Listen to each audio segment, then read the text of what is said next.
check. 1, 2, 1, 2. You know what? That's the other headset. Hold on. Now you should be able to hear me quite well. Check 1, 2, 3, 4, 5. All right. That the right level? Don't jack it up at all. Keep it right here. All right. Perfect. Thank you. Yep.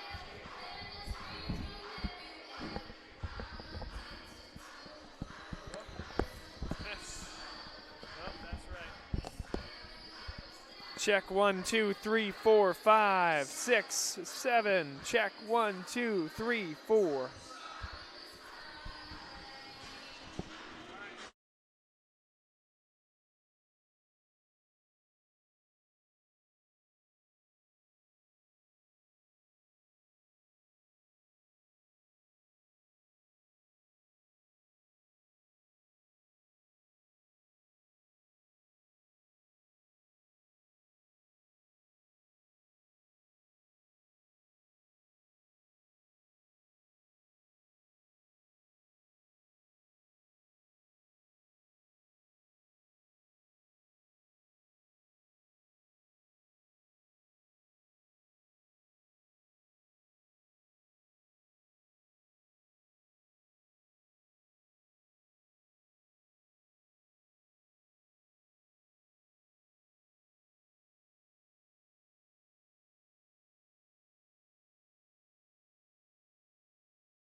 Good evening, everybody. Welcome inside Tarble Pavilion. This is an absolutely fantastic basketball game. Excited for this one here tonight.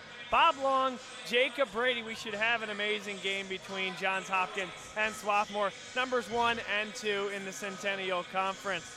Swarthmore 11-3 in the conference, 18-3 overall. Haven't lost a game outside of the conference. On the other side, Johns Hopkins 14-7 on the year. They've been driving the bus, though, in this conference for the majority of the year.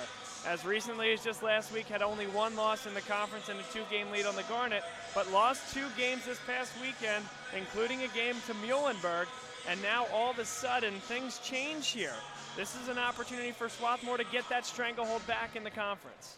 Yeah, I mean, if you just take a look at the last 5 for both of these teams, Hopkins opened that up with a win over Gettysburg, 30 points, but then played F&M tough, lost to WAC 80-82, then beat McDaniel, but then took a loss against Muhlenberg, and that dropped them down into a tie with the Garnet for first place in conference, along with Ursinus. Obviously, they sit tied for that same spot as well. In terms of how this game develops, traditionally these games between Hopkins and Swarthmore, they've been very defensive-minded. The reigning Centennial Conference Defensive Player of the Year on the other side for Johns Hopkins in the form of Daniel Vila. It doesn't necessarily pack the stat sheet in terms of the counting stats, but he is a huge defensive presence. Obviously, he'll have a big role in trying to shut down these Garnet bigs.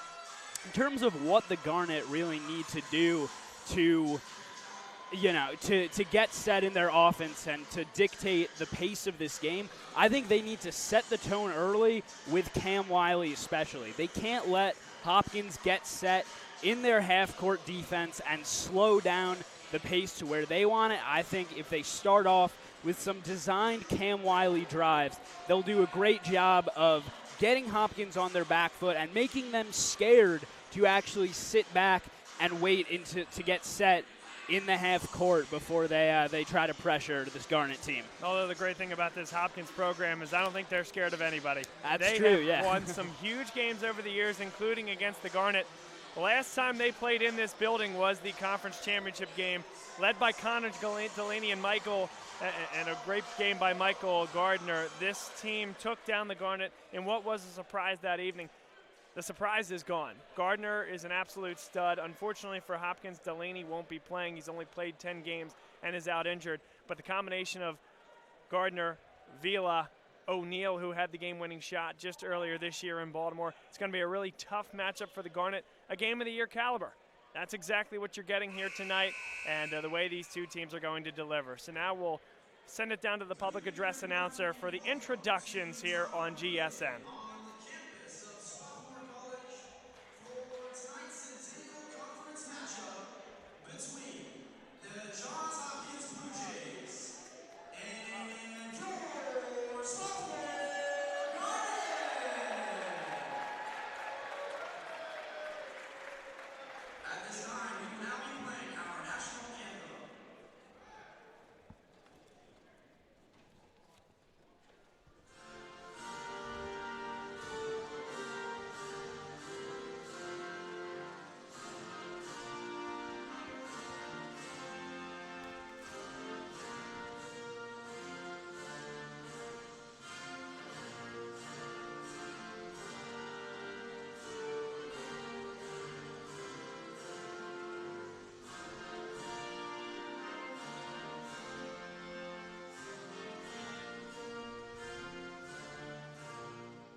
First, it'll be the Blue Jays of Johns Hopkins dressed in the black with a light blue trim and the white numerals. The starting five to be introduced. Joey Kearney's had to step up in a big way as Connor Delaney went down. Daniel Vila, one of the better rebounders that this league has to offer, a great player inside, can stretch it as well. Joey Fitzpatrick has had to step up this season as well, as he's getting a little bit more time than Harry O'Neal and is playing the 4 position at times, and this guy makes the offense flow. Michael Gardner, number 24. And Noah Ralby running more point as well without Connor Delaney on the floor again, Jacob. We mentioned that because of the effort and presence that Delaney brings to this team. Hopkins has adjusted quite well to him not being on the floor and will be stronger when he gets back. And now the Garnet of Swarthmore, 18-3 on the year, 11-3 in the Centennial Conference. A former Centennial Conference Player of the Year, Cam Wiley, a guy who runs the show, leads the team in scoring, and when you need a big bucket, he's your guy. The freshman sensation, George Visconti. He's been a lot more proficient from beyond the three-point line in the second half of the season. He's big for them to space the floor.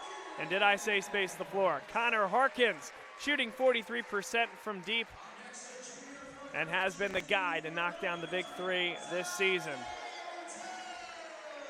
Zach Odell and Nate Schaefer will finish it off. The 2 Twin Towers inside. The conference's 2 leaders in blocks, 2 of the conference's best rebounders. And guys that can really, really play inside. And we'll see if the Garnet are able to take advantage of what will be a height advantage inside, as Vila, Fitzpatrick, and O'Neal can't size up to the 6'7", 6'6" of Schaefer and Odell. But of course, Hopkins does it in their own way. They have some huge wins on the year, and they play a great, rugged style of basketball with a tremendous defensive effort every 40 minutes they go out there. Yeah, I mean, that for sure they do, and obviously you can't sleep on the three-point shooting that they bring as well. Second best three-point shooting team in the conference after Asinus. They're hitting just over 37% from beyond the arc, and obviously, you know, we've talked about Michael Gardner a number of times already, but he's huge in that regards. 15 points averaging a game, and he's coming off a big game, what was ultimately a loss for this Hopkins team against Muhlenberg on the road, but he scored 21 points in that game. So he's obviously going to be in the minds of these Garnet coaches, and stopping him will be their big priority. Underway here in the game of the year in the conference regular season within the Centennial Conference. Zach Odell at the elbow, guarded by Fitzpatrick, spins into a double team, keeps the foot on the ground and finishes. Well done to avoid the travel by the big man, Zach Odell. And Josh Leffler not thrilled with the first would-be call of the basketball game. Definitely great technique there from Odell. That's one of the things that he brings. Maybe not the strongest guy or the biggest guy necessarily, but he has good height and good technique. Joey Kern, 11 points per game, knocks it down from the left wing, and we're underway with a bang thus far. Schaefer bangs away inside. No foul calls. It's taken away by Vila.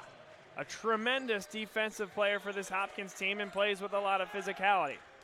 Now a high ball screen slipping is Vila. They skip it to Fitzpatrick. Joey Fitzpatrick and is blocked by Zach Odell. Here comes Wiley the other way, all the way to the 10, and it won't go. He'll shoot 2 at the line. But again, there's that thing that maybe can define the Garnet early on here. If Wiley can get to the hoop, even if the ball doesn't go in, getting to the foul line, getting a couple shots, that'll be huge for the Garnet to set the tone. Well, and they set the tone as well with Zach Odell's 41st block of the year. That led to the run out. And their ability to score in transition is going to be a key in this game, as Johns Hopkins half-court defense is as staunch as there is in the Centennial Conference and all around the country. Wiley hits them both. It's 4-3 Garnet.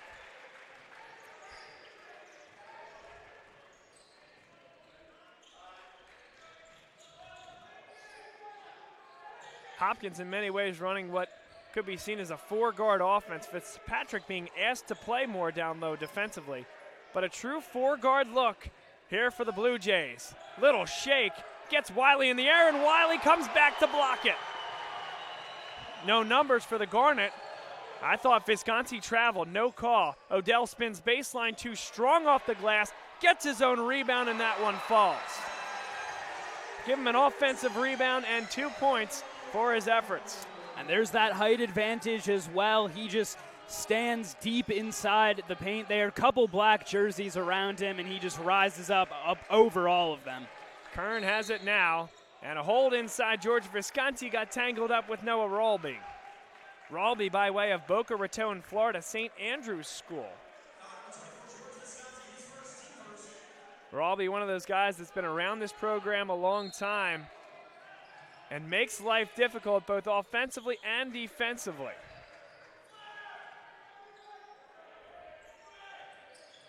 And now Nate Schaefer got in the way. What a pass and a big-time block. Zach Odell. Boy, what a play by Gardner. He had lost the ball, dives on the floor, punches it to Vila, but not to be denied. Swarthmore says, we're not letting this possession end in a bucket. What a great play from both basketball teams here. Zach Odell travels with the basketball, banging inside against Daniel Vila. Vila enjoying the challenge. I mean, he relishes that physical contact. He just stays planted there, giving no ground against Odell and forcing him to pick up his feet. Here's another look at Odell's big-time block of Daniel Vila. What a great recovery by the big for Swarthmore, and you get the sense Odell won that one when he blocked him. Vila won the battle the next time down the floor when he forced the travel against Odell. Now Rawlby, a wild shot won't go. Abbas Salah crashes in from the weak side. Harry O'Neal just into the game. Salah on the blow by, what a look inside. Zach Odell. One more look, a back cut from Odell, realizing Salah was in trouble, and Harry O'Neal was ball watching. Harkins got a hand. And maybe just a touch disjointed here for Hopkins. Gardner says, I'll take care of that. What a finish. Jacob, we talk all the time about how Wiley is the guy for Swarthmore when the shot clock is low. Gardner is that guy for Hopkins. Salah doesn't draw any iron, and it'll go back to Hopkins. It's an 8-5 lead for the Garnet, 16:25 to play in the first half.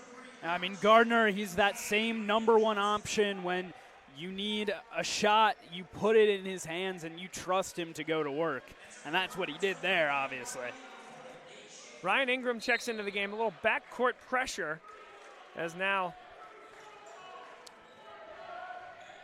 Alex Shackney up the floor for the Johns Hopkins Blue Jays. Shackney runs the show, takes a high ball screen from O'Neal. Now Shackney to the hoop. O'Neal, and a travel first. Harry O'Neal slid the pivot foot. One more look inside. Yes, he did. He just moved that left foot and then the right.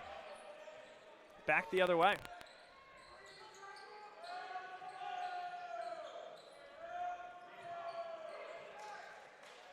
Wiley and Salah into the game. Two true point guards and a third in Ryan Ingram, who can also run it when necessary.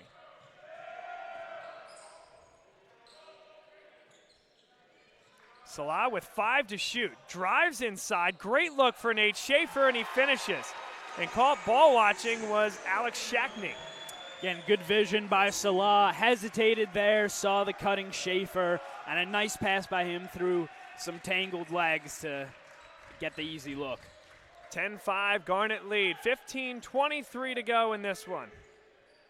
Early first half action and a pull there. Not a terrible foul from Abbas Salah. That's just the first against the Garnet. Now my mistake, their second. That's Abbas Salah's first personal. And Colin Shaw will check into the game, but he was certainly beaten there by Joey Kern on his way to the bucket, who now takes a seat.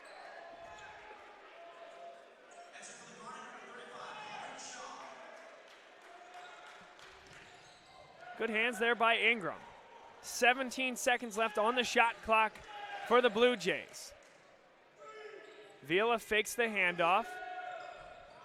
Shackney delays now with 6. Vila in the corner for 3. Back iron, no, and there's Ingram. Wiley with a shake.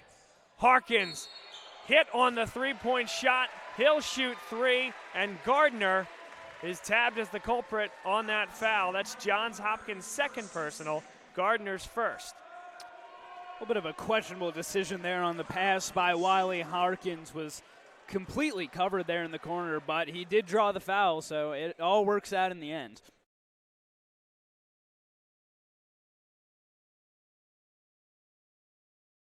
Hopkins with the Rip Hamilton hits the first with that high dribble off the right hip.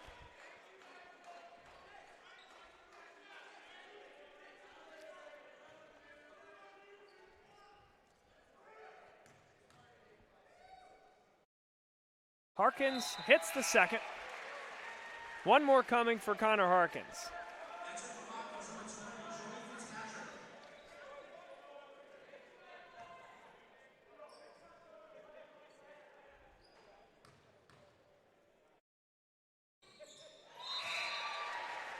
Garnet lead 13-5. A good start here for Swarthmore. One thing that Johns Hopkins has done so well all year, including when they had a 2-point win over the Garnet in Baltimore, Jacob, is they were able to slow down the Garnet that day, and they've slowed down a lot of high-powered offenses so far this year. That's one thing the Garnet haven't struggled with, is offensive production. Since that loss on December the 1st, Vila misses a gimme. Since that loss on the 1st, they really haven't been thwarted offensively. Their lone loss came in an 88-point output. It was when Ursinus just put up 94 on them. Hopkins trying to rewrite the tapes here and slow down this Garnet offense that's been on fire in recent months. Tucker steps back and fires. Back iron, no. Tipped back by Schaefer. He's called for the foul.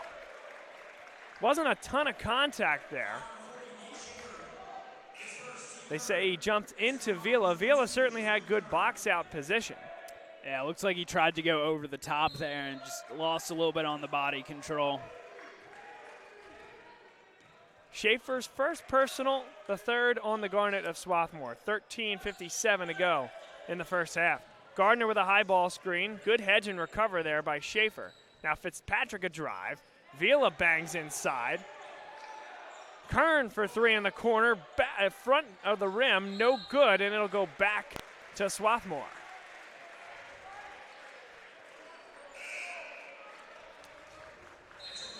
Another reason why this game is important, Jacob, regional rankings, a big part and a big determinant in who can host an NCAA tournament pod in the round of 64, round of 32, and even further perhaps in the round of 16 and the round of 8. The Garnet came out the #1 team in the regional rankings in the Mid-Atlantic. Johns Hopkins #7. Right behind the Garnet was Christopher Newport, a team that the Garnet played 2 years ago in the NCAA tournament. No good from Colin Shaw, and Hopkins comes back the other way.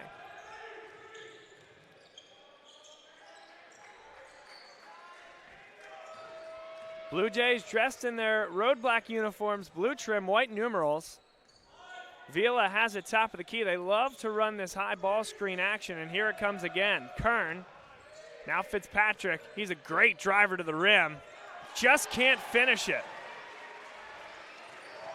The Garnet have done a good job of slowing down Hopkins, making them go late into the shot clock, and that was a good look, obviously, for Fitzpatrick. Just couldn't get it to fall.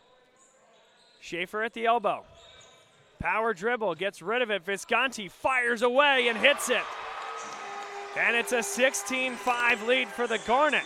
He's got such a quick release. Had a defender only about 3 feet away from him, but had just no time to close as Visconti got it right out of his hands.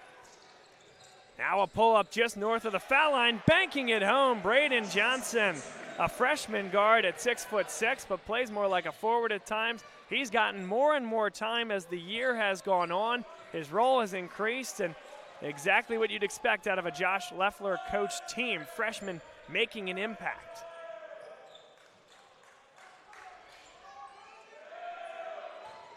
Schaefer looked a little uncomfortable on that one. Now Wiley fires a deep one and hits it. Nothing but twine for the senior Cam Wiley. And again, even with a guy in his face, just the composure that Cam Wiley shows there, launching that three and knocking it down. Now Vila has good position inside. Schaefer knocks it out of bounds and lives to see another day. Wholesale substitution, Zach Odell, Connor Harkins, Abbas Salah into the game, replacing Justin Tucker. Colin Shaw and Cam Wiley, Gardner and Fitzpatrick will take a seat for the Blue Jays.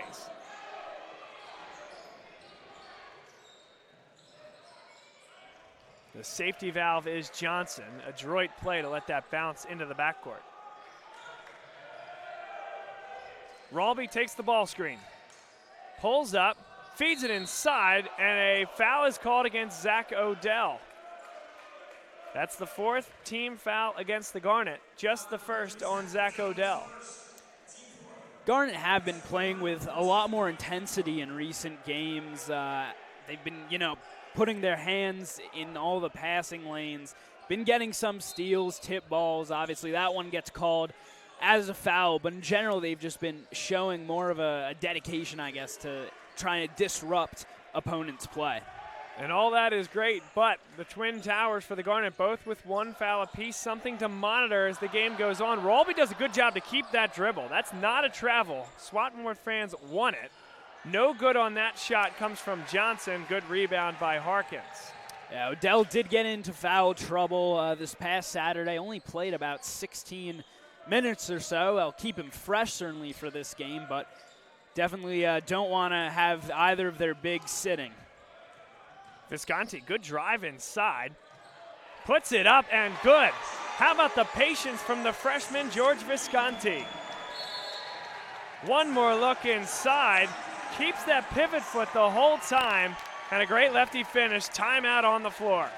And normally this Hopkins defense is better than it's been playing right now. You don't normally see those looks open up like they just did for Visconti. Had a clear path to the basket and took perfect advantage of it. And overall, the Garnet have just been playing quickly as they wanted to. But in general, Hopkins has been able to slow them down. They've only scored, 57, 58 points in these games against Hopkins in recent memory.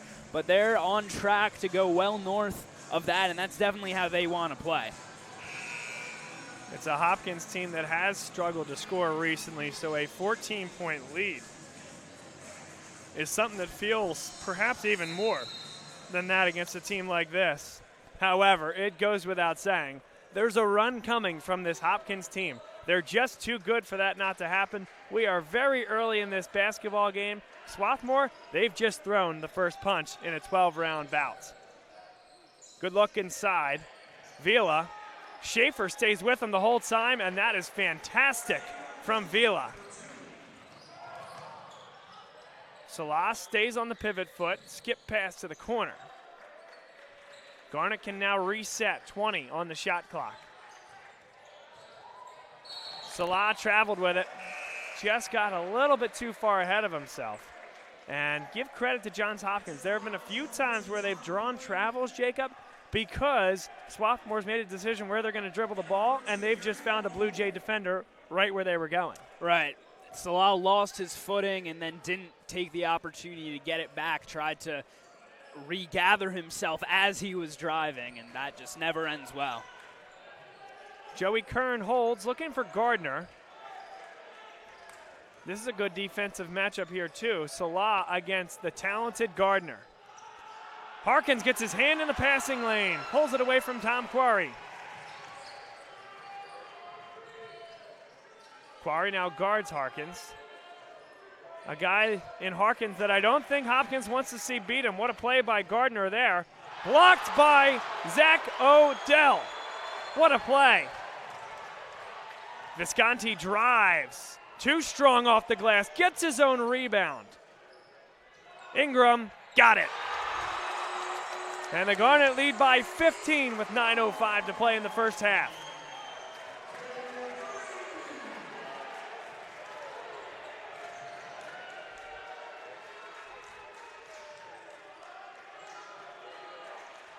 Pretty complex set there. Joey Kern just didn't drive to the hole off the ball. He draws a foul against Ryan Ingram that's on the floor. That's already the 5th team foul against the Garnet. It comes with 8:48 to play in the first half. Pretty even distribution of fouls. One more look, though, at Zach Odell. Track him back straight up and throw it away. Yeah, what body control from the big man there just to keep himself vertical. And a quick steal by Abbas Salah. He's pulled at by Noah Ralby.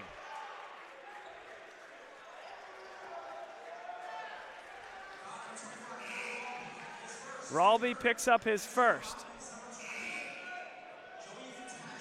As I mentioned, an even distribution of fouls. 5 players with 1 foul for the Garnet. Nobody into the 2 foul range. Salah, Ingram, Visconti, Odell, and Schaefer.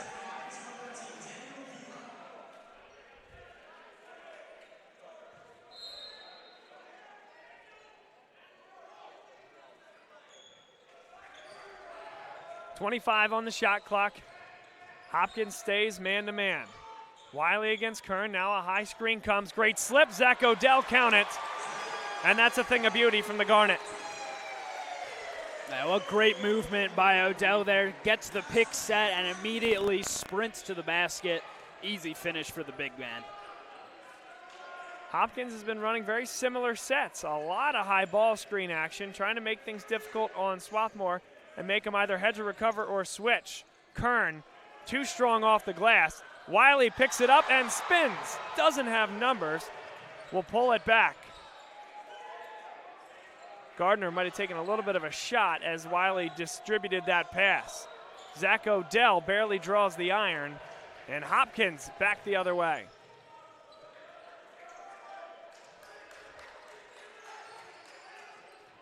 He got Visconti in the air. Now a look back for Fitzpatrick. Vila drives inside, throws it to the feet of Harry O'Neal, and Zach Odell laid on the baseline, but great effort from the Garnet defensively. One more look. There's that slip right into your living room, Zach Odell.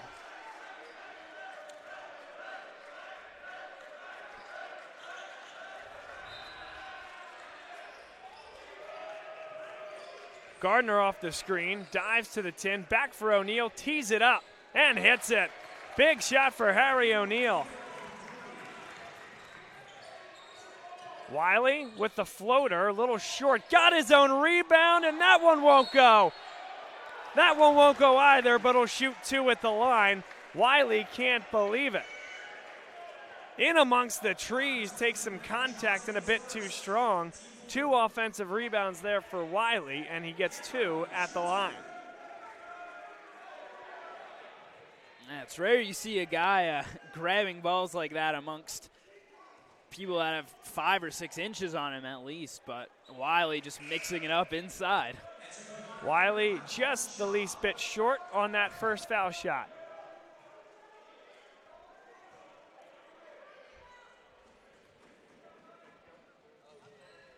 Second one is good, 27-12. Abbas Salah will replace Zach Odell.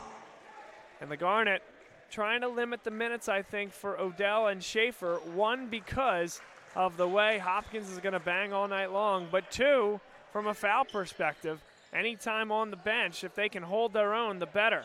But Harry O'Neal is on fire from deep. The big man can pick and pop with the best of them.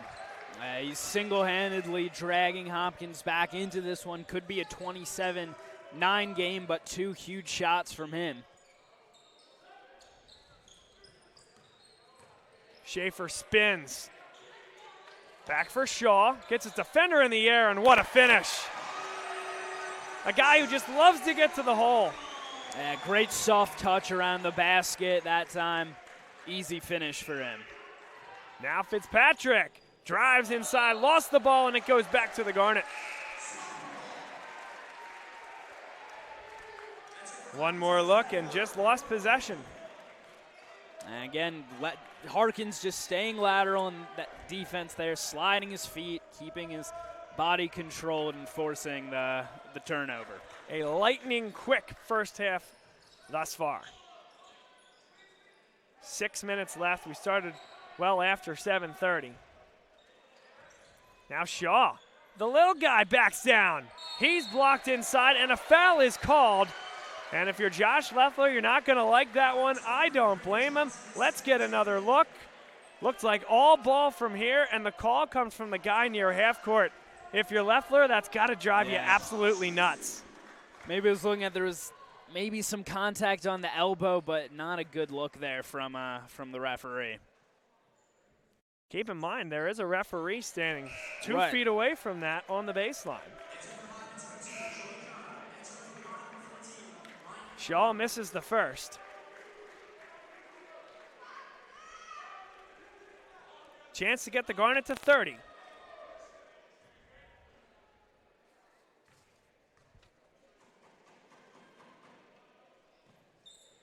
Shaw hits the second.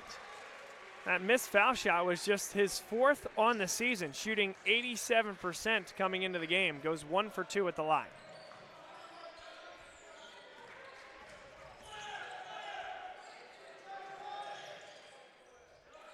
Fitzpatrick, good look for O'Neal, thought about it. Fitzpatrick against Harkins, stays with them, but a good finish by Joey Fitzpatrick.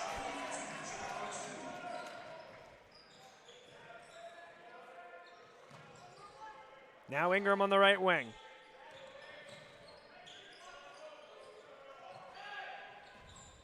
Salah dives, falls away, and hits the teardrop from the sophomore point guard, Abbas Salah.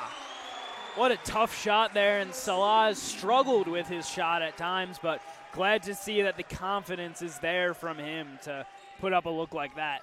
And it's driving with a purpose, understanding where he wants to get to on the floor, getting to that spot, and then executing. Fitzpatrick's going to operate out of the post. Rolby spins. Got a fire at the horn, no good. And a shot clock violation as Nate Schaefer hits the deck. Might have been whacked inadvertently by Harry O'Neal. Let's get another look.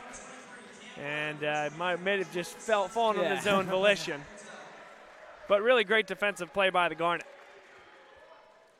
Again, they've done a good job of just forcing these late shot clock possessions out of the Blue Jays, and they're just not turning them into good looks near the buzzer.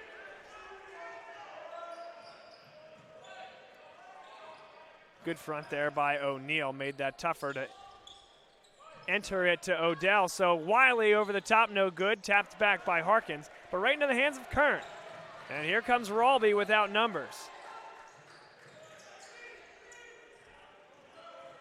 Kern dives to the hole, no good off the glass. Good job by Visconti.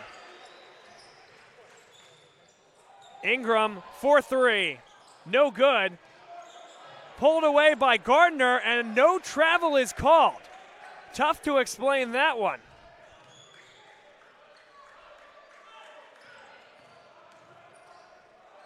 Now O'Neal giving it at his favorite spot. That one barely draws the iron.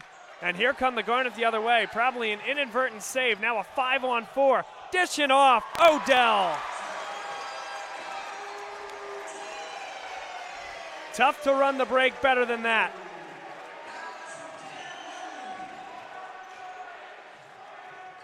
The Garnet doubling up Johns Hopkins, 34-17. 3:42 to go in the first half. Hopkins needs a bucket here to stop the bleeding. And a great tip there, first by Ingram, then saved by Harkins.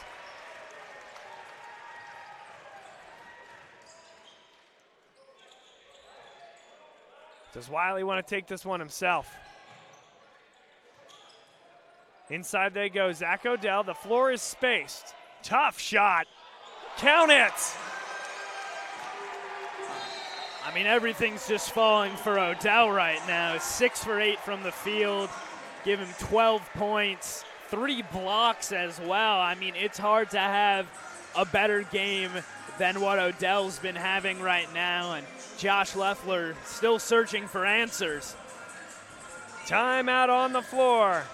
It's a full timeout here at Tarbell Pavilion. What a ball game we've got so far from the Garnet. Johns Hopkins, well, that's a long way from being over, but they got to find something here in this huddle and get some momentum going into the half. We teased it before the game, but there are a lot of implications in the Centennial Conference as to tonight's game and how it goes. For the Garnet and for Hopkins, a big goal is to be able to host the conference tournament. You host both the semifinals and the final, and there's something about having that home crowd that makes the experience all the more better. So the Garnet, with a win here today, is well on their way to an opportunity potentially to host the conference championship. They're going to have to win this game, though, and then win out. Even then, it's not necessarily guaranteed. Hopkins, if they do lose this one, would go to Ursinus. And that'd be a tough, I should say Ursinus goes to Baltimore. And that's a really tough game for Hopkins as well. But at that point, if Hopkins loses this one, Garnet win, the only team that if the Garnet win out at that point that could still engage in a tiebreaker would be Ursinus.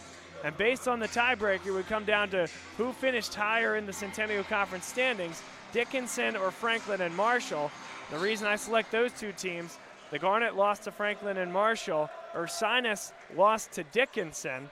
And the tiebreaker is how you do against the third best team, the fourth best team, et cetera, once that first head-to-head tiebreaker is extinguished. In this case, Ursinus and the Garnet would have split the season series. What a finish inside. Braden Johnson. No, excuse me, Tom Quarry. Wow. Flies out of nowhere. Look at that.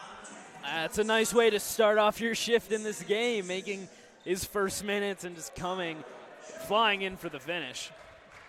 And that's that energy bucket, Jacob, that you need off the bench if you're Josh Leffler. That's why you put Tom Quarry into the game. I mean, you know, you've been struggling. You were doubled up by the Garnet, and just like that, you've got a little bit of energy, especially on the offensive end. Wiley, what a bucket. Yeah, Wiley doing his best to kill that energy as quickly as he can. I mean, that is a tough turnaround, Jay, in the middle of the lane. Wiley thought about going for that steal. Vila has it.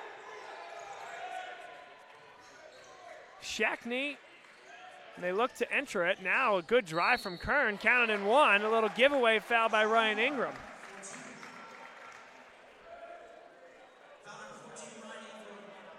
One more look. Just got by, and the little strip at the end is what drew the foul call.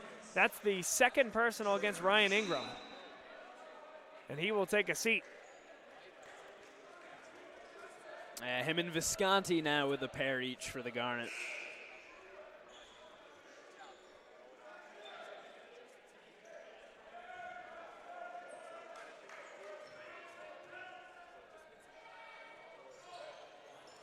Can't hit the old-fashioned three-point play. And the Garnet lead by 17 here at home. Just a shade over 2 minutes to go in the first half. Harkins thought about it. Pretty quick closeout by Gardner. Spin to the baseline and finish by Nate Schaefer. And he's patented that move.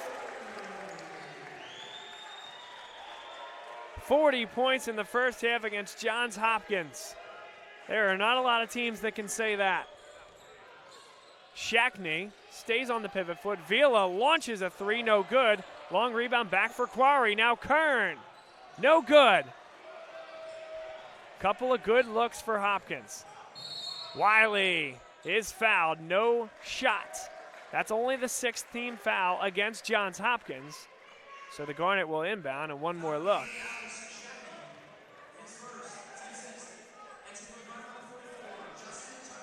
Justin Tucker comes into the game. No doubt one more opportunity to get Odell to the bench and possibly to the half with just that one personal. Good close out there by Alex Shackney. Tremendous effort.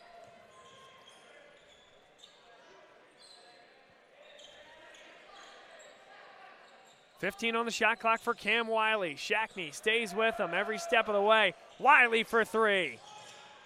Tipped up. Tucker tips it, and it comes down to Shackney. It is a war, Jacob, on every rebound in there. I mean, these are two very good rebounding teams. What a steal. Wiley will lay it in. 42-21, final minute of the first half. It's been all Garnet thus far.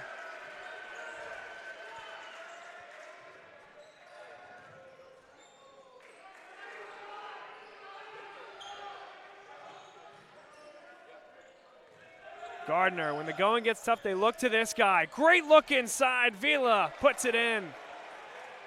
And that's the beauty of the high ball screen. And the Garnet unable to adjust as Hopkins runs it to perfection. That's just such a nice pass from Gardner there. That's what 4 years of chemistry with his fellow senior captain, Daniel Vila, will bring you. Wiley the floater, no good. Brought down by Quarry. And a foul is called against Colin Shaw. Not one you needed. Kind of a freshman mistake, unfortunately, there, because now Hopkins goes to the line to shoot the front end. There's 1.7 left on the clock.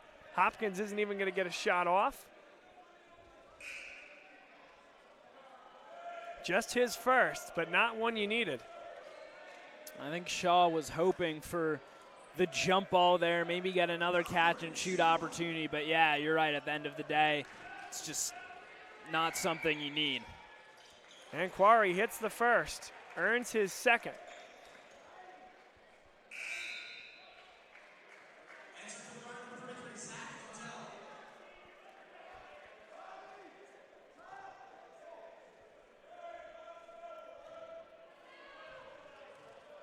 Quarry an opportunity to cut it 1 point closer, no good. Brought down by Schaefer.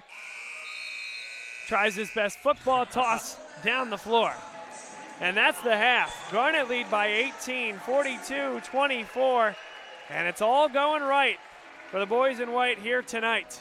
As you just mentioned a couple minutes ago, not many teams put up 40 points and a half against Hopkins. I don't know the last time that the Garnet have put up more than 40 points, especially in a first half against Johns Hopkins. They've had some pretty good second halves, but I would imagine this is the first time in a while Hopkins has just not been able to slow down this Garnet offense. They like to dictate the pace. They haven't been able to do that today, but the Garnet have on the other end. They've forced Hopkins into long and ultimately unfruitful possessions, and that's kept them below 25 points through this first half, and they've just been playing great defense overall. Zach Odell already with 3 blocks, 3 steals for Connor Harkins. They're just playing all around great basketball and really the peak basketball that they've been playing this season.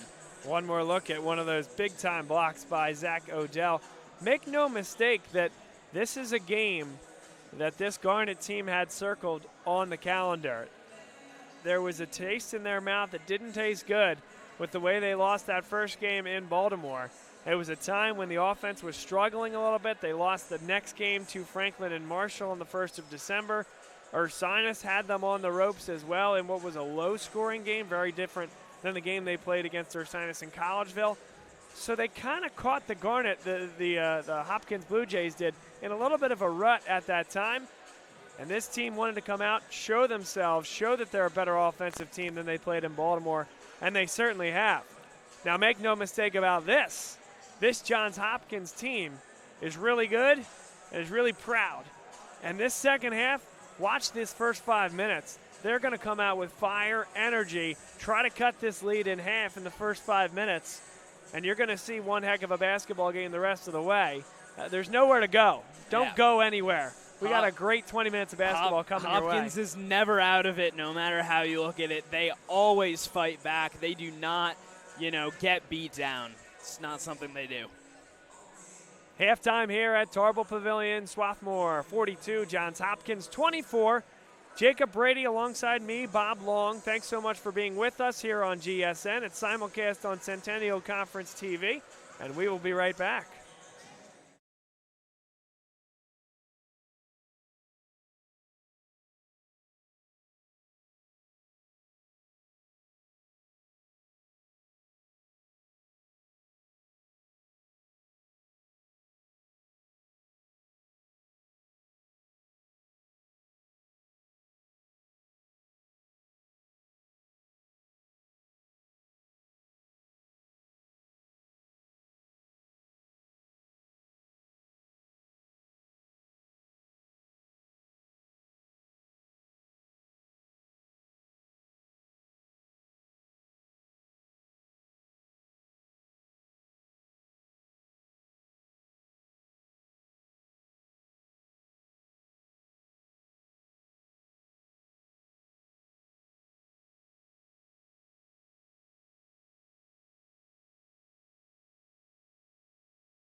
And welcome inside Tarbell Pavilion. Bob Long, Jacob Brady alongside.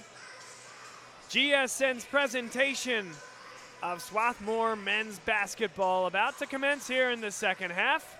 You can also watch all of these games on Centennial Conference TV and get the app, folks. Throw it up on the big screen. Nobody watches anything on their phones anymore. It's the best way to be connected to everything Centennial Conference. That's the Centennial Conference app. You can download it to your Amazon Fire Stick or Roku.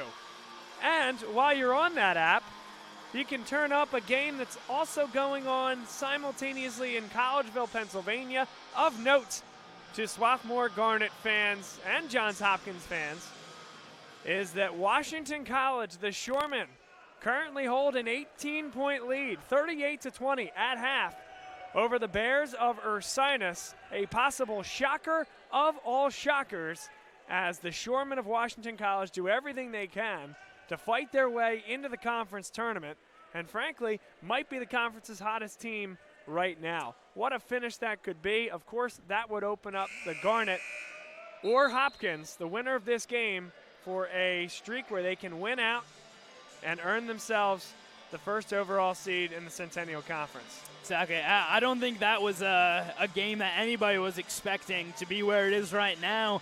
You know, Ursinus has been consistently scoring 80 to 90 points a game over, I think they're on a 7-game win streak right now. So to have Washington come in, especially in Collegeville, and shock them as they are right now, and obviously it is a team that just defeated Hopkins only a few days ago. So again, as you mentioned, they are very hot, and they're looking to play spoiler for the rest of the conference. Although, like this game, where it is an 18-point differential, that game's not over. And as we said, neither is this. Hopkins was down double digits on the road at Dickinson, came back and won that basketball game, and Ralby gets it started here.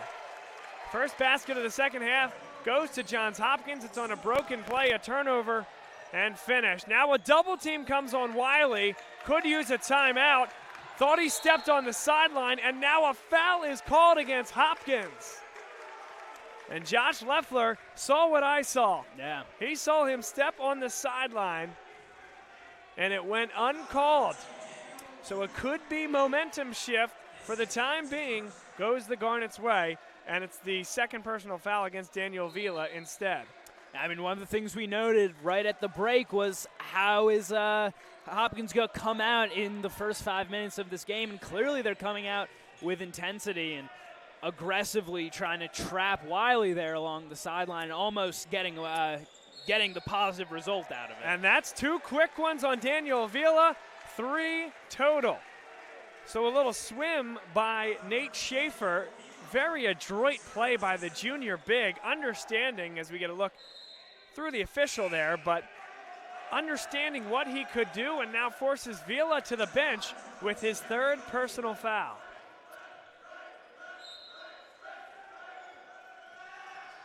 Hawkins off the curl, well long. Rebound's going to come down to George Visconti. Shot clock does not reset. Wiley drives, left-handed floater. How good is that? There are not a lot of guys that can go offhand floater like that.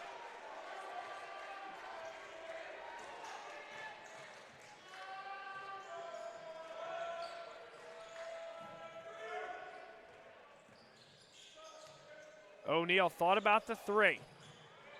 Gardner pulls it away from Wiley, who got his hand into the passing lane.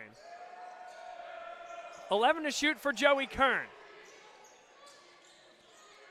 Fitzpatrick with 5. Backstring to the corner now. Gardner got to get it up and doesn't. What a defensive possession by the Garnet, and a warning has been called against Josh Leffler.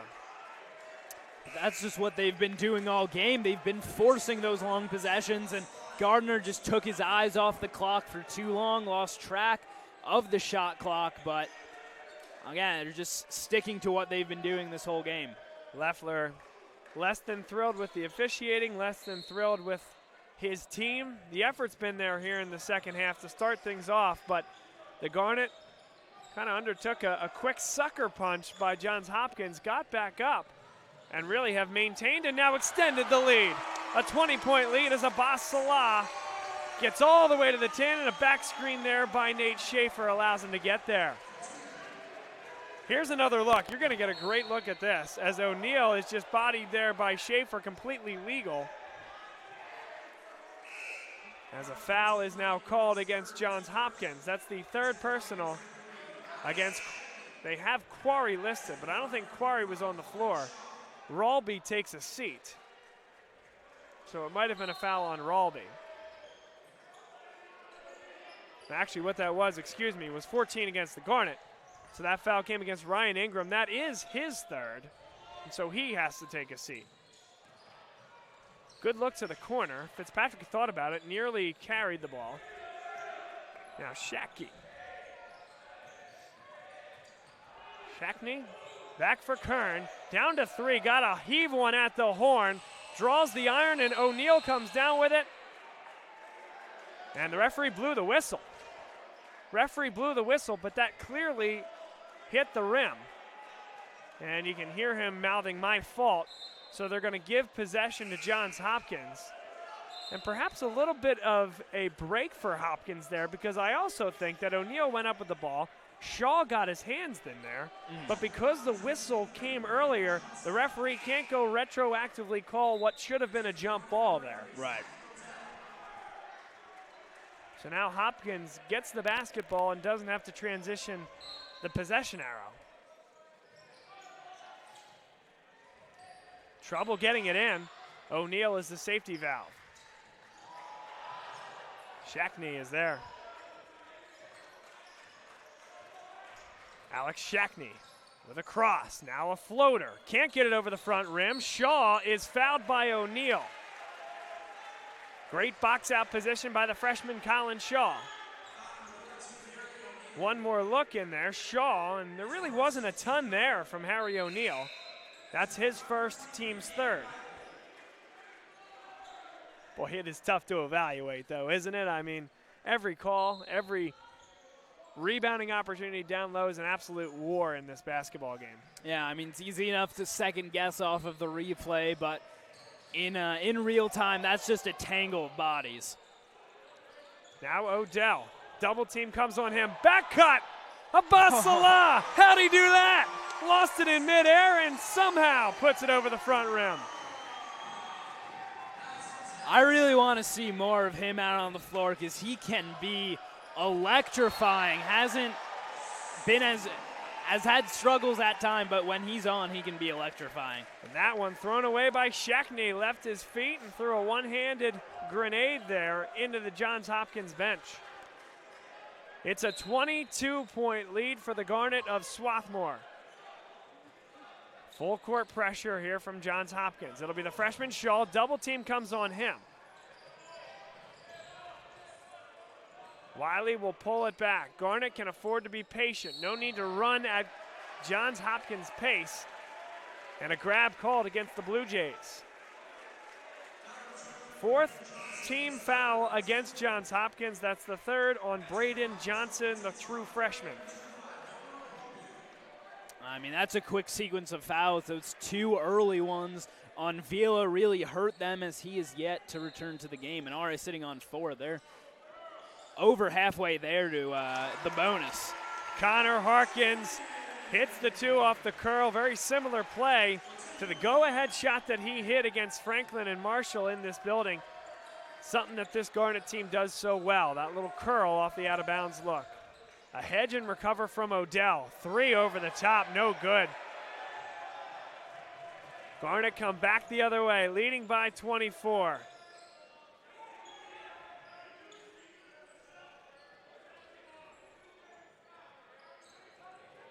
Odell stays with it. Off the glass and good. Shouldered a little bit of contact, and the big man for the Garnet having his way here tonight. Just doing such a good job of keeping that foot down and not traveling there. That's his 14th of the game. Ralby spots up for 3, got it.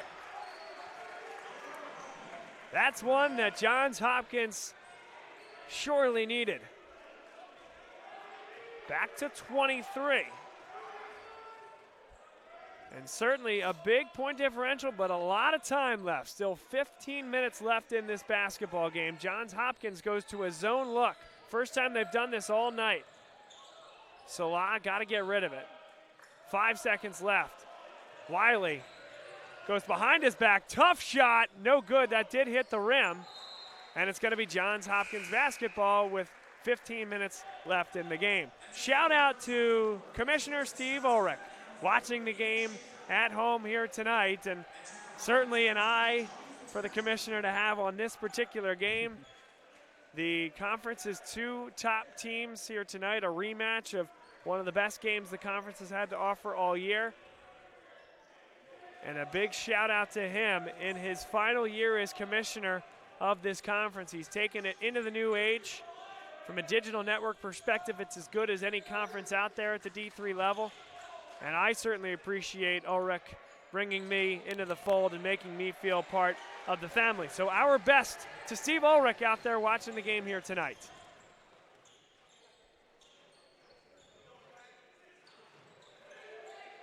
.14:30 to go. Odell in the corner, thought about the three, was handed the three if he wanted it. Schaefer instead, double team comes, travels with it, and got one step ahead of himself.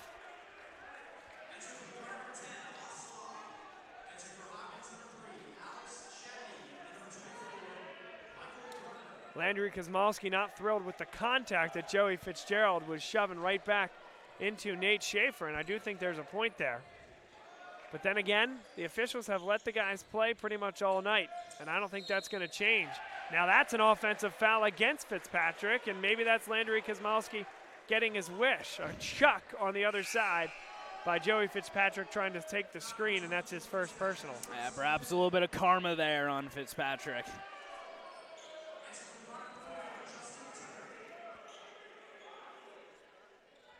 If you're Hopkins, now is kind of the time. The game is lulled to sleep just a little bit. It's a 23-point lead. If you can force some turnovers and get some easy buckets. George Visconti, what a move! That'll get the crowd going right there. I mean, you talked about how does Hopkins come out of the locker room. Talk about how SWAT has come out of the locker room. Other than that minute lull, they've continued to control the tempo of this game. They've got in their looks on the offensive end. They kept moving, and then they've just really caused Hopkins to stagnate temporarily. Harry O'Neal has been dynamite from that spot. 3 for 4 from deep. And back into the zone. And this has to give this Garnet team a lot of confidence and a little bit of a swagger that you force this Hopkins team into a zone and create looks like that. Justin Tucker from the wing. I mean, this is a team that can beat the zone. They did it on Saturday against Gettysburg, going on a 19-0 run to start off the game against the zone. Struggled a little bit maybe at the beginning of the season, but they've gotten that chemistry that allows those quick passes and that great off-ball movement to break down a zone. Good move there by Fitzpatrick. The two bigs going at it. Harry O'Neal and Joey Fitzpatrick playing like a big man here tonight, finishing inside. And a great screen by O'Neal. But this is a man-to-man team, this Hopkins team, and the Garnet have quite simply forced them to change it up a little bit because it wasn't working. And the Garnet have had as much success against this Hopkins team as anybody all year offensively. Alex Shackney runs the show, leaves back for Fitzpatrick. O'Neal will try it again. No good, brought down by Shaw.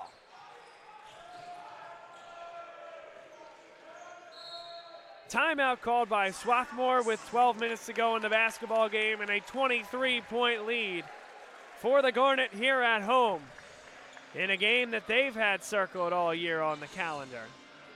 Yeah, it looked like Hopkins, they wanted to bring it right at the Garnet coming out of the gate in the first quarter, but I mean, for all intents and purposes, Swarthmore just said no. They said, we're dictating this game. We like how it's going for us. We're going to continue playing that way. And that's what they've done so far. And, I mean, there's just been no stopping Zach Odell tonight. 14 points now for the big man. 3 blocks, a steal, an assist, a rebound. Just getting a little bit of those stats in there. This is the Garnet Sports Network and our presentation of Swarthmore men's basketball. Every home game produced on site here at Tarbell Pavilion. Bob Long, Jacob Brady, play-by-play and color commentary respectively. Brandon Hodnett is doing a great job producing the action here tonight. Just to give you a quick update from Collegeville, Washington is leading. Our sign is still 59-43 with 9:28 remaining in the second half. Visconti gets in the lane again, skips back for Justin Tucker. Has it taken away from him off the knee of Tucker and back to Johns Hopkins. Great defensive play by Noah Ralby. While we're at it, Laura Heary, Luca Serbin, and Nick Ambiel, our camera folks here tonight as well. That's our staff here on GSN. Couldn't do it without all of them.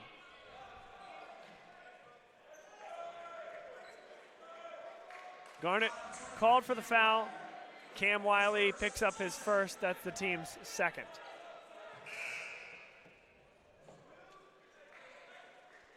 This is also one of those games that if the Garnet can continue on here and win by a convincing margin, is very much a statement game to the NCAA Tournament Committee, to the rest of the conference, and the rest of the country as the Garnet look to have the opportunity to host the Centennial Conference Tournament and potentially host an NCAA tournament pod. The 14th ranked team in the country right now playing like it and more. Good bucket there by Noah Ralby right at the horn. It's been, somewhat more of a down year for Hopkins. They came into the season ranked 15th, maybe a little bit of disappointment, especially with their out-of-conference play, but they are still a very well-respected team by the NCAA Tournament Committee. That pass intended for Harkins. Gardner comes up with it and they turn the other way. Ralby to the hoop, throws it high, no good, and an offensive foul. A push-off there by Chad Nake.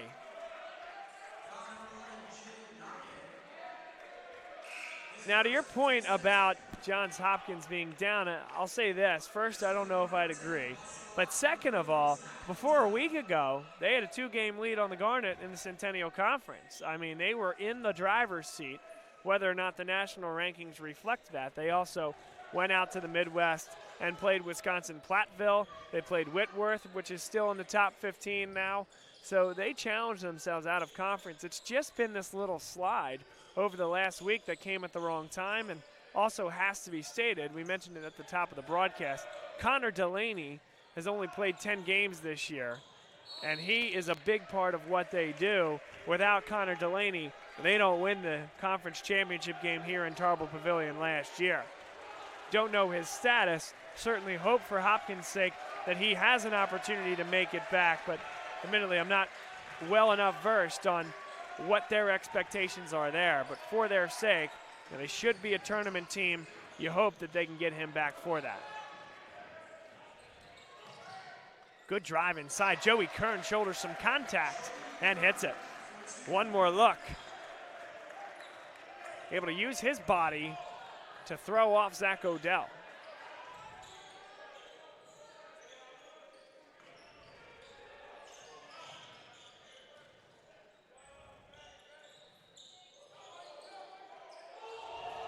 Odell looking for help, and the foul is called against Harry O'Neal.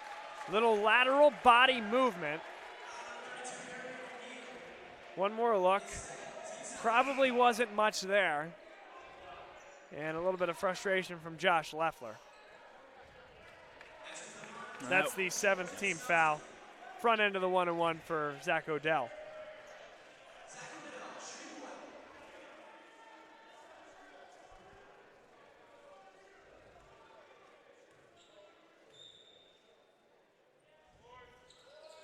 Odell misses the front end, and in a game that is down to 18 points, every point is going to count for the Garnet. And one way Hopkins can get back in it is miss foul shots and opportunities like that for the Garnet. Now Braden, or I should say Quarry. And they call an offensive foul. It's going the other way. Zach Odell stands in. There wasn't a lot of emphasis on that call. It was very matter of fact by the official right in front of your screen. Personally, I thought that Zach Odell slid across the lane. I would have called and one on that play.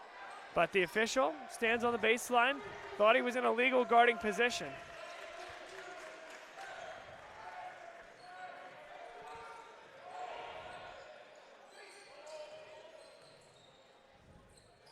Harkins for three. Back iron, no good.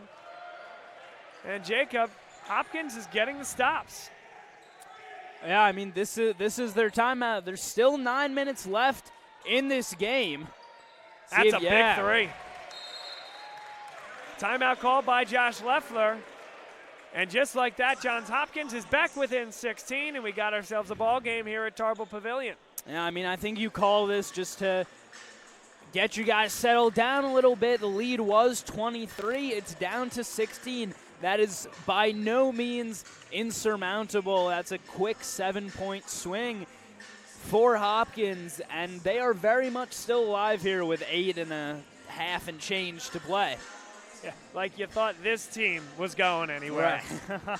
This team is really a spectacular team, a great program. Josh Leffler, of course, the older brother of Swarthmore assistant Shane Leffler, who also played here at Swarthmore. Right. Shane Leffler.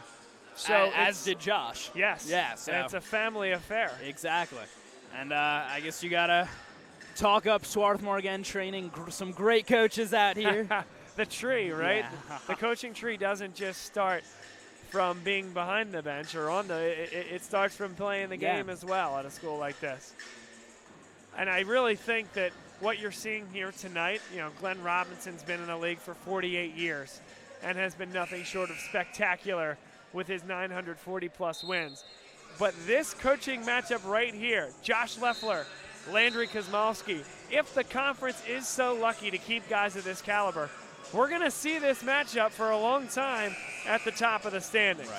Throw Kevin Small and Ursinus into that category as well. Alan Soretti's done a great job at Dickinson. And, of course, Franklin and Marshall, year after year after year after year. This conference is in a great spot. There's young, smart coaches that are taking these programs to the next level. Visconti traveled with it, and Hopkins, the full court pressure pays off, and you start to feel it here in Tarble Pavilion. An uneasiness amongst the Swarthmore faithful. Yeah, I mean, I remember in that conference final last year, I forget what the exact number was. I think the Garnet were up by about 13 with 15 or so minutes remaining in the second half, and obviously Hopkins roared back to take that game away. So that possibility is very real, and I think that memory is still alive in the minds of the Swarthmore faithful. Nice play there by Quarry. Able to throw that off of Nate Schaefer to maintain possession. No change in possession. 14 seconds left on the shot clock. Gardner is guarded by Salah. Now O'Neal turns with it. Kern loves to drive, gets inside, and is fouled. A late whistle called against George Visconti with 2 seconds left on the shot clock. And there was a foul, as just the least bit, Visconti brought that arm down.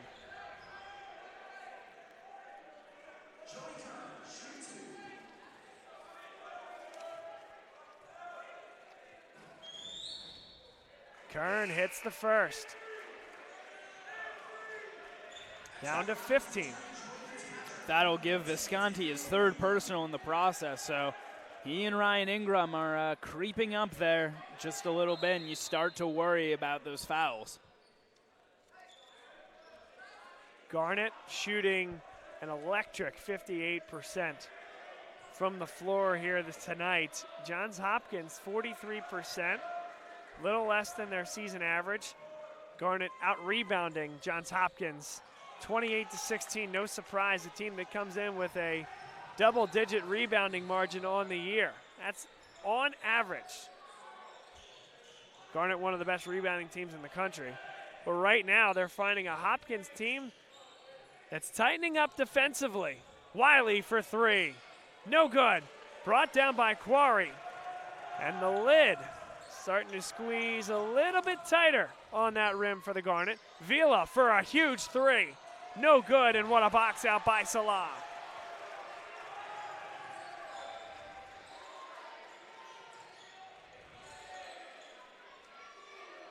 Garnet scoreless here for a few minutes as a foul is called. And this gives the Garnet an opportunity to go to the foul line. Connor Harkins will shoot the foul shots. One of the most proficient shooters from the line on this team. In fact, shooting 87%, just about matches Colin Shaw's mark coming into the year.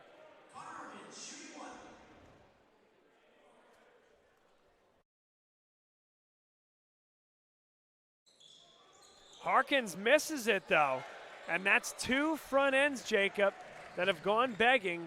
4-point potential swing. And the Garnet stuck on 57. And against a team like Hopkins, those really are not points that you want to leave off the board. Vila is fouled by Schaefer, and there's nothing there. Here's another look. He squares him up. Vila lost the ball on his own, and Landry Kosmowski is not going to be a happy camper. I mean, I don't know how you could be after that kind of call, and clearly he's giving the coach a little piece of, the referee a little piece of his mind out there. But yeah, Schaefer just perfect guarding there. It's unfortunate. It's just not the right call. Nonetheless, Garnet need to find a way to regroup here, and Hopkins, give them all the credit in the world. They're fighting back hard. There's been a few three-point looks that were pretty good and haven't gone.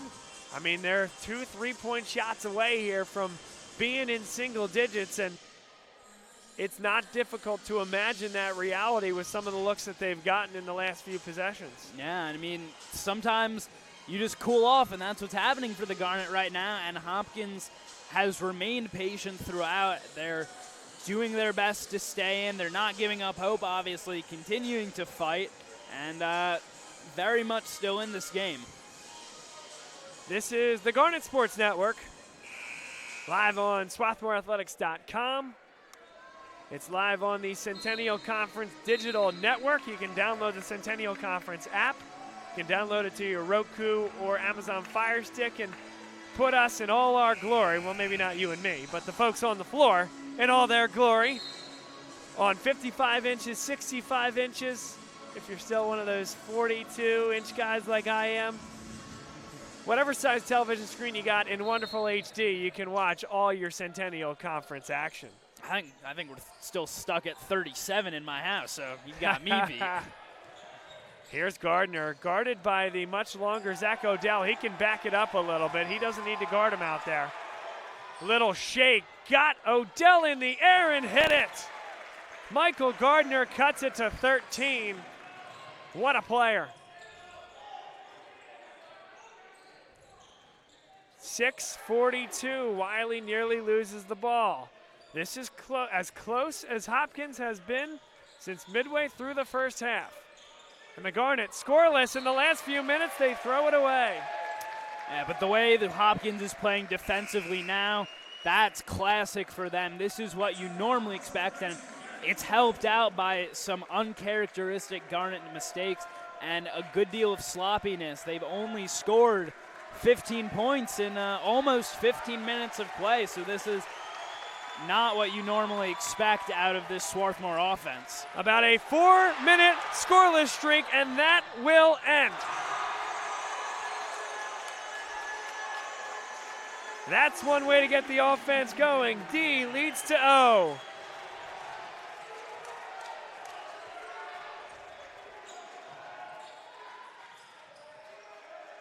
$15-point lead for the Garnet, 6 minutes to go. Hopkins still fighting and not out of it. Skip pass, good catch, and staying in bounds. Now a wild shot, no good. Ill-advised from Braden Johnson. Now the Garnet can be patient, get the shot they want, take some time off the clock. Wiley is fouled and will shoot 2 at the line. Great job to use the body, nudges into Joey Fitzpatrick, his second, team's 10th. And you get the sense with the struggles that Hopkins has and has had tonight scoring, that steal by Wiley, where the cap finally comes off the basket for the Garnet, might be one of those nails in the coffin. Yeah, I mean, that was just a huge momentum swing right there. It was a chance for Hopkins to cut the lead to single digits, and Wiley just making sure that didn't happen. Zach Odell gets inside, gets his hands on the rebound, and it's knocked out of bounds by Hopkins. So now a fresh shot clock for the Garnet.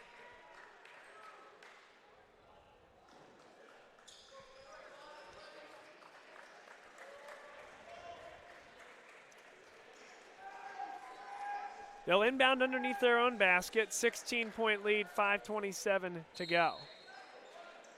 Garnet's lead was as high as 26. Now it's down to 16. Schaefer spins into a double team. Great look for Visconti, and he hits it. George Visconti gives the Garnet a 19-point lead. And it's amazing how much he's cleaned up that shot since the first half. He just looks so much smoother with his shooting motion, and that's translated to much better looks and much higher scoring potential. Nate Schaefer called for his third personal. Another look at Visconti's sweet stroke.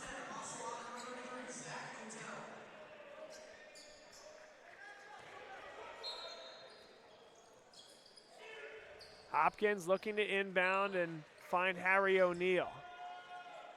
It's got to happen now for Hopkins, and it's got to happen quickly. O'Neal dives to the 10, off the glass and good. And a late foul is called against Nate Schaefer. We said it a few times in the first half where Hopkins, unfortunately, was called for a few fouls by a referee that was furthest from the play. That's the same thing that happened there. Yeah.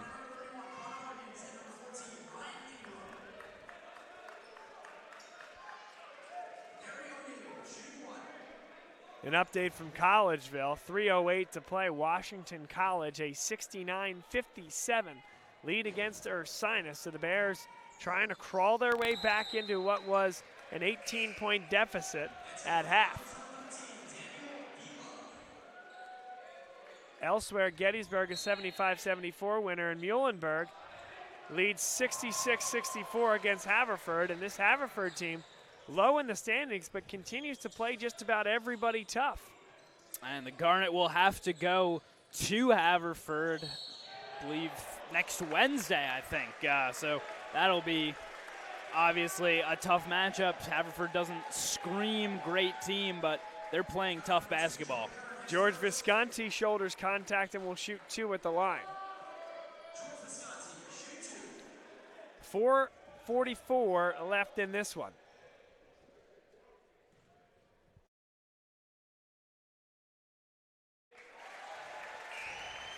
Visconti came into the game missing just 4 free throws on the year. 85% from the line.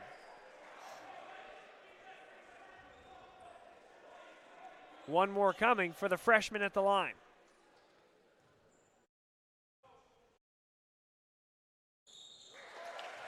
He hits them both, and the Garnet have an 18-point lead.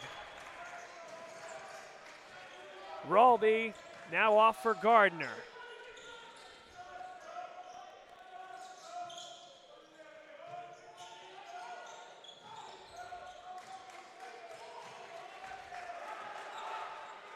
Now a drive from Kern. A foul is called against Zach Odell. Kern will shoot 2 at the line.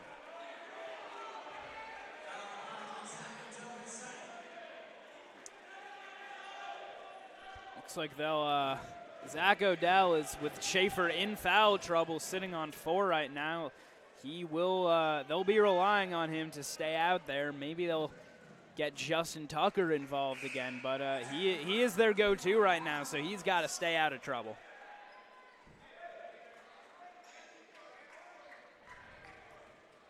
For Johns Hopkins, Joey Kern, 9 points, make it 10 on the afternoon.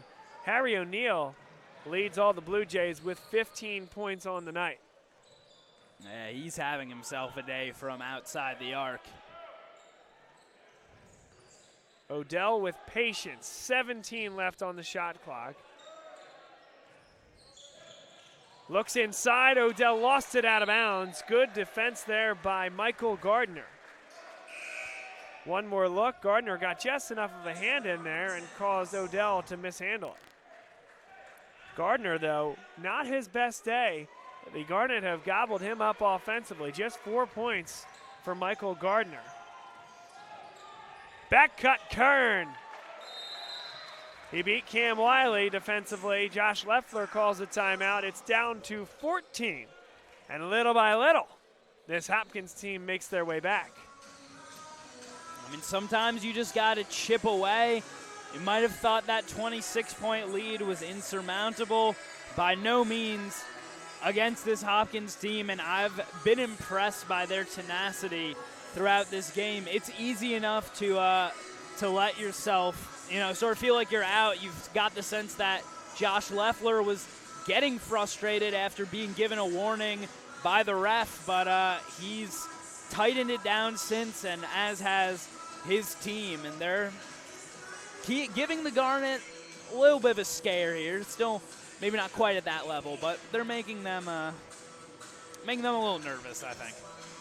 And 14 points with 3:51 to go in the era of full court pressure and a 30-second shot clock.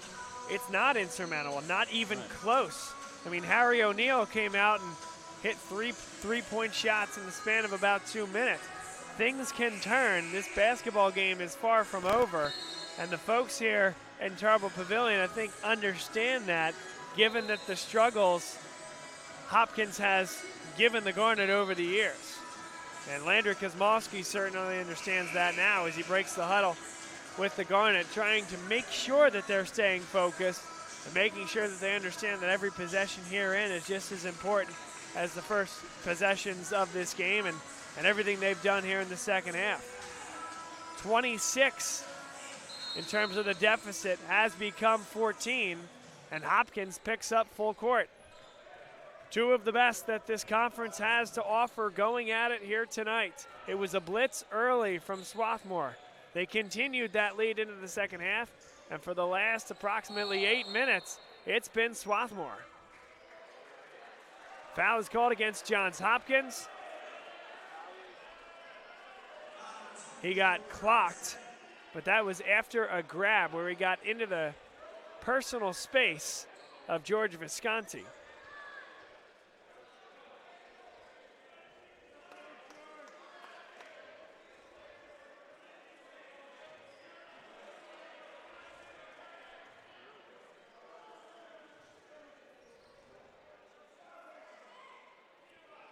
Visconti misses the foul shot. Behind the play, Josh Leffler having an impassioned argument with the official, saying that he elbowed him in the face and arguing it's malicious.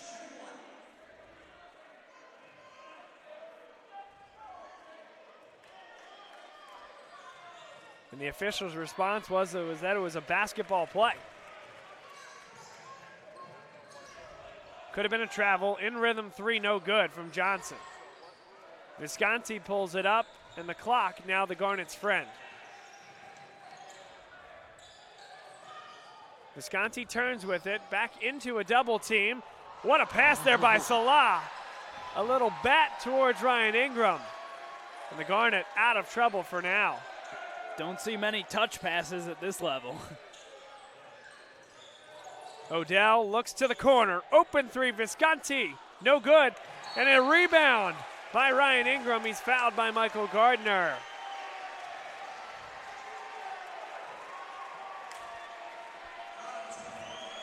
Ingram will shoot shots at the line, and those are the type of possessions where championships can be won, Jacob.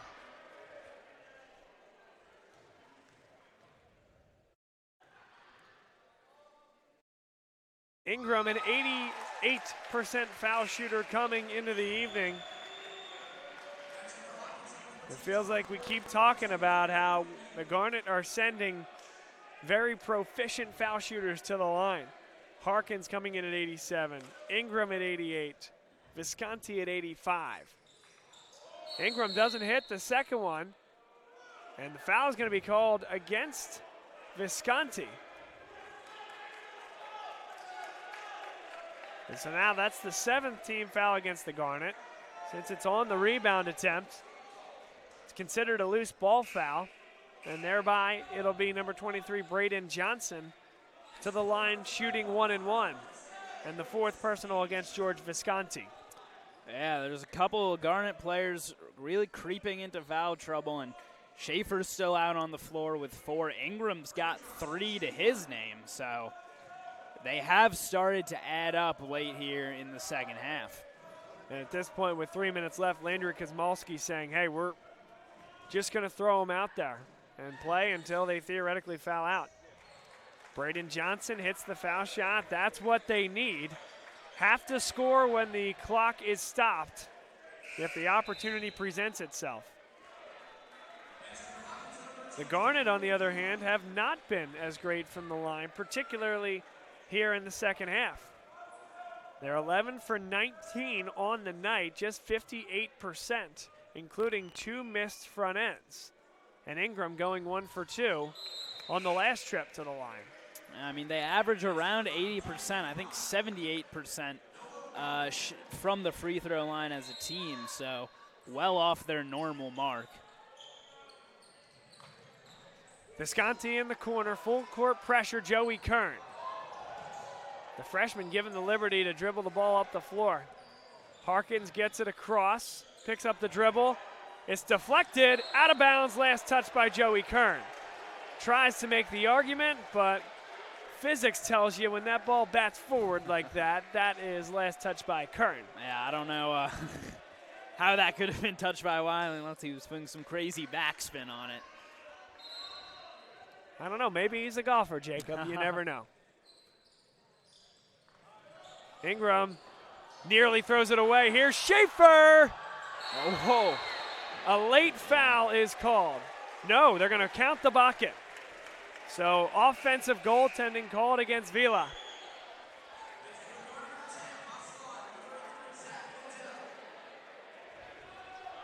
$15-point lead for the Garnet. One more look, trying to throw it down. And there's the goaltend against Vila. He got just high enough. I think I'm going to throw it down, and then tried to lay it in. But it all counts the same. A 30-second timeout here on the floor with 2:43 to go. Another update from Collegeville, 78-63, down there with 1:29 left. So does seem that the Shoremen may hold on. And again, they're really surprising right now. They're trying to make a dark horse run in. I think they could, yeah, if they win out, they could get in at 10-8, I think. So they're definitely making things interesting in the conference. And the winner of this one will take a 1-game lead over the rest of the field. 3 teams came in at 11-3 tonight. The 2 teams you see in front of you, and then Ursinus with this loss to Washington College. And of course, one of these teams prevailing here tonight. And it appears to be the Garnet, barring a miraculous comeback from Johns Hopkins. It would be the Garnet taking a 1-game lead and thereby controlling their own destiny. Gardner no good. Harry O'Neal brings down the rebound.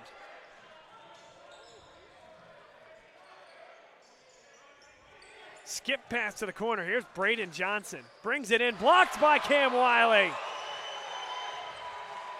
And Ingram up the floor, eyes ahead. Inside Odell, and he finishes.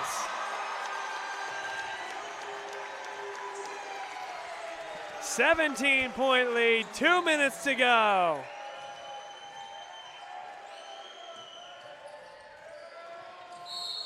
Gardner brought down by Abbas Salah.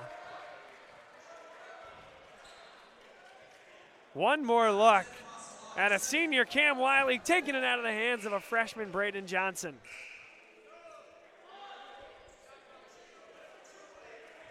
Coming from a former little guy playing the game of basketball, don't bring it down to me. If you're 6'6", don't bring it down to the little guy.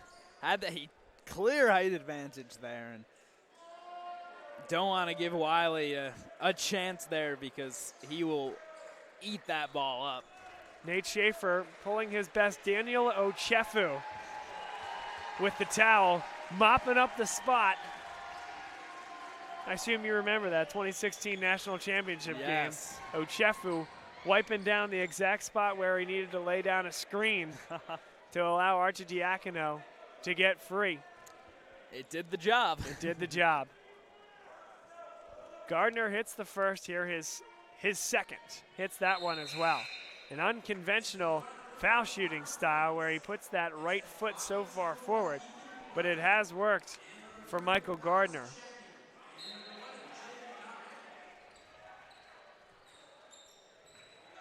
Under 2 minutes to go. Garnet lead by 15 here at home. The Garnet were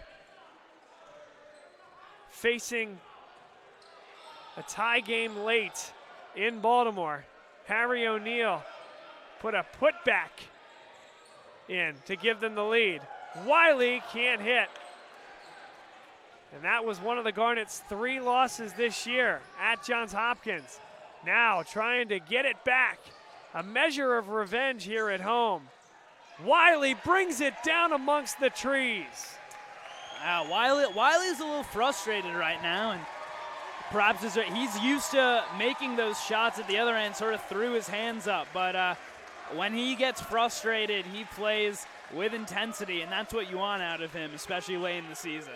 Under 1 minute to play, 10 on the shot clock.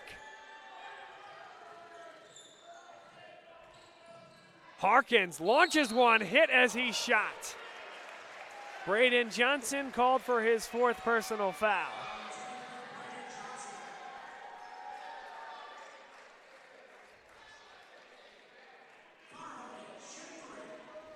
Hopkins will shoot 3 at the line.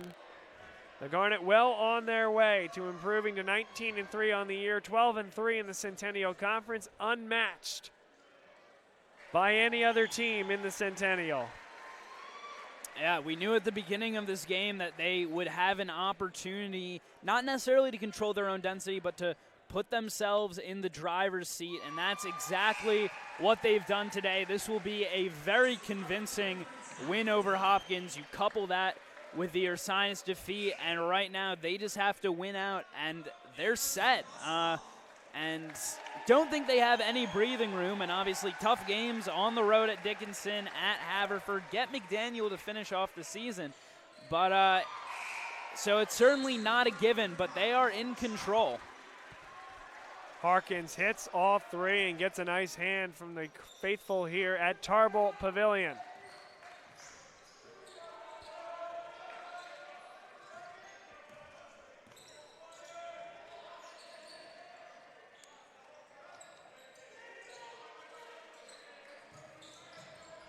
Now a drive, a high floater won't go, brought down by Ingram. Shot clock is turned off.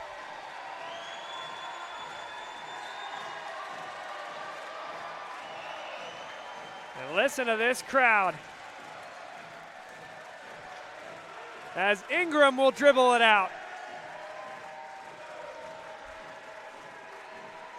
And the Garnet of Swarthmore exact some revenge over conference rival Johns Hopkins and retake the #1 spot in the standings with a 73-55 win over the Blue Jays of Johns Hopkins.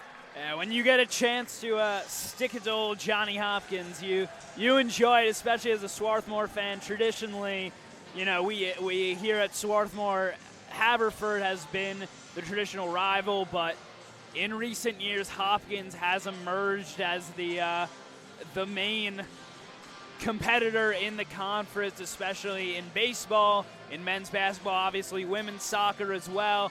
And they went out on the court today, did their jobs, took down this Hopkins team in convincing fashion. I mean, this is a team, they've been good all year. Again, you know, even though they're not as ranked as highly in the regional rankings, still very good team, still a very well-respected team overall. And the Garnet proved that they can hang with the best of them, that they can play basketball like they want to play it. They dictated the pace in this game on the offensive end. Even when the baskets weren't falling, you know, they did not drop the intensity at all. They kept up the pressure on the defensive end, and they're walking out of here with first place in the conference, and that's about all you can ask for. Leading scorer tonight for the Garnet was Zach Odell, 16 points. Cam Wiley had 15. George Visconti, a big game for the freshman. He had 12 points and was electric from beyond the arc. 2 for 3, had some nice drives to the hoop. Big game for him. Abbas Salah with 6. Nate Schaefer also added 6. Colin Shaw with 3. Justin Tucker with 3 in limited action off the bench. Connor Harkins had 8. And Ryan Ingram with the 3 points. From a rebounding perspective, Nate Schaefer had 6. Zach Odell led the way with 7. George Visconti pulled down 6 as well. A big day for him. And on the team side, absolutely proficient from the field goal range, 58%. Great night for the Garnet, holding Johns Hopkins to 40% from the field. Nobody particularly lit it up from 3, 33% for both teams. But from the free throw line, Garnet 14 for 22, Johns Hopkins 9 for 13. The big one, and it feels like we talk about this every single game, the Garnet out-rebounding teams at a historic rate, 37-22. And again, a part of that's going to be explained by the fact that they're holding Johns Hopkins to 40% and shooting nearly 60 themselves. But they're also grabbing offensive rebounds to the tune of 7 to 4, out-rebounding them there. Defensively out-rebounding them 30-18. Really, in just about every way, they controlled the phases of this game. They jumped out to a huge lead, led by 26 at one point. They end up winning it by 18, and it was never all that close, Jacob. Exactly, yeah. I mean, the Garnet, they're not, you know, the shots aren't always going to fall perfectly, but just overall, they are playing their best basketball right now, and this is where you want them to be at this point in the year. They took a tough loss on the road at Ursinus in what was quite possibly the highlight of this conference season, and obviously still some big games left to play. Ursinus Hopkins on Saturday, that's still up for grabs, but they rebounded. They've put off 5 straight wins, and they are just playing complete basketball right now. That's what you ask for. You want them to dominate every facet of the game, and that's what they're doing. They're in the perfect spot right now. Still 3 games left to play in this regular season. Then obviously the playoffs awaiting. Who knows how long those will go on for, but they are exactly where they need to be. It's a big win for the Garnet. They took care of business here this evening and took down Johns Hopkins 73-55. They travel to Dickinson on Saturday. Another great basketball team. Alan Soretti, a good coach, and that team can really play. Mike Hinckley can give you problems, and that is going to be one of those games where the Garnet can't look past. We talk about Ursinus losing the game tonight. Perhaps they were looking ahead just a little bit to the monster matchup against Johns Hopkins coming up this weekend. The Garnet can't afford to look ahead at all. Every game in this conference is absolutely huge, and it started with a big game here tonight. It's going to continue just the same on Saturday. With such a great atmosphere here tonight, thanks for being with us on the Garnet Sports Network. He's Jacob Brady. I'm Bob Long. Thanks to Brandon Hodnett for helping us out with production, doing a great job. Lucas Serbin, Laura Hyre, and Nick Ambiel did a great job on camera as well. Can't do it without everybody here at Swarthmore College, putting us on the air, providing the HD video, and of course the manpower to get all the action as you see it live on the court. You've been watching us on GSN on the Centennial Conference Digital Network, and we'll be back, right back in these same seats for the Garnet's next home game, and perhaps some more after that. Long way to go, though, in the Centennial Conference season. Can't wait to watch it with you. Good night, everybody.